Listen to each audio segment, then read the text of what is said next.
Greetings, beloved. Um, how are you doing today? How are you feeling on that other end of this video? Well, has been a fantastic day for me. Um, I've had a breakthrough of some sorts over an issue which has been in my mind all along. I've been on this journey of self-awareness, of just trying to get to understand myself better. Um, I'm a firm believer that for you to understand anything in this life, you have to first start with understanding yourself. You have to understand how you think. You have to understand how you feel. You have to understand why you think the way you think, and you have to understand why you feel the way you feel, and you have to understand why you keep on doing the things that you do. There has to be some something hidden in your subconscious that drives you to do the things you do. And if you don't get to really go inside and look as to what this thing really is, you'll never get to understand why you keep on doing the things you do. You'll keep on blaming outside external forces for your probably misfortune. You'll keep on blaming external forces for your predicaments. You'll keep on blaming external forces for your circumstances. The only way to effectively get contain some of these things, to maybe sometimes even get rid of them, is to be aware of who you are. Is by putting the bullshit aside and meeting yourself, being bare to yourself. Otherwise, you'll keep on lying to yourself your entire life. You'll keep on saying it's such and such a person who has done this to me, or it's about this and that, telling yourself lies to cover up for your inefficiencies, telling yourself lies to cover up for your incompetencies. Whereas if you simply look into yourself, if you simply go deep within, you'll get to understand and realize why you are the way you are.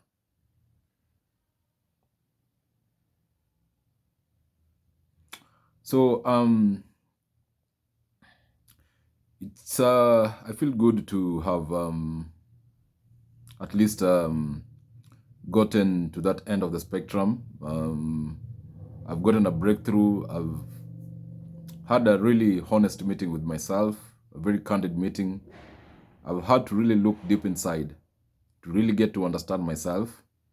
I can't say for sure if I've covered everything comprehensively, but at least I know I've made a significant step in that direction. And this also has made me to try and understand some people, how some people reason. Some people, when you try to work on your life and try to work on yourself, there's always going to be forces working against you. There's always going to be those people who don't want to be left behind. The same way you are blaming your predicaments on others, it's the same way others will blame their predicaments on you. They look at you as competition. They look at you as, as the enemy. And for this reason, some people can resort to doing some very nasty things towards you. Some can plot some very nasty things towards you. And, all this can be prevented if you try to get to understand yourself and try to get to understand why you do the things that you do. It's something that's, it's very simple, really. For that reason, I think I have something, I've just saw something in the scriptures, which I want to share with you.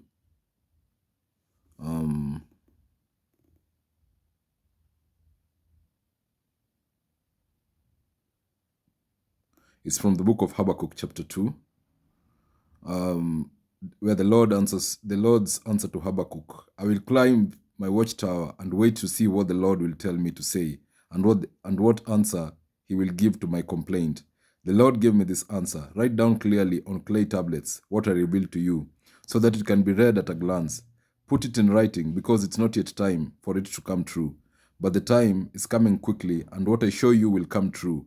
It may seem slow in coming, but wait for it. But wait for it. It will certainly take place, and it will not be delayed. And this is the message: those who are evil will not survive, but those who are righteous will live because they are faithful to God. Wealth is deceitful. Greedy people are proud and restless. Like death itself, they are never satisfied. That's why they conquer nation after nation for themselves. The conquered people will taunt the conquerors and show their scorn for them. They will say, "You take what isn't yours, but you are doomed." How long will you go on getting rich by forcing your debtors to pay up?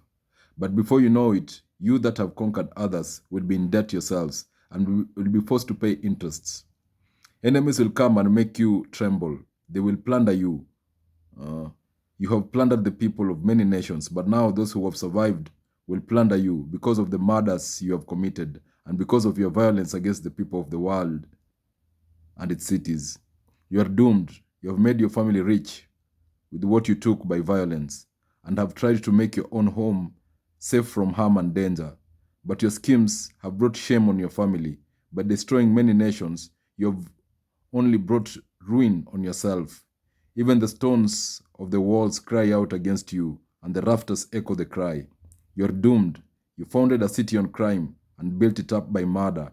The nations you conquered wore themselves out in useless labor, and all they have built goes up in flames. The Lord Almighty has done this, but the earth will be as full of the knowledge of the Lord's glory as the seas are full of water. You are doomed in your fury. You humiliated and disgraced your neighbors. You made them stagger as though they were drunk. You, in turn, will be covered with shame instead of honor. You yourself will drink and stagger. The Lord will make you drink your own cup of punishment, and your honor will be named to disgrace. You have cut down the forests of Lebanon. Now you will be cut down. You killed its animals. Now animals will terrify you. This will happen because of the murders you have committed and because of your violence against the people of the world and its cities.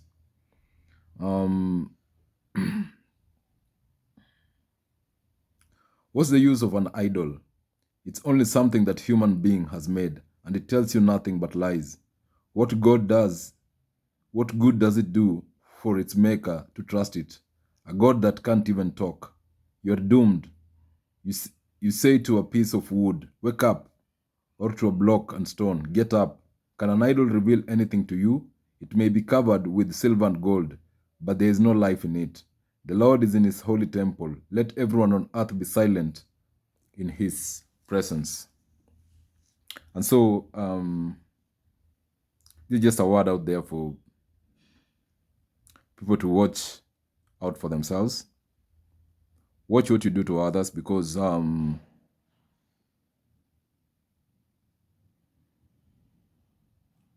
when the rubber hits the road, it's going to be between you and God. And trust me, you don't want that. Just, go deep within, learn to, embrace your faults, work on them, work on yourself, so that, whatever it is that you do it from a place of stability. You do it from a place of love. You do it from a place of adherence to God, so that you don't pin your issues on other people, so that anything that you do, it's something that, it comes from you. It comes from a place of love. So, ladies and gentlemen, thank you for giving me your listening ears. Have a lovely, lovely time from wherever you're watching this. Be blessed. Peace.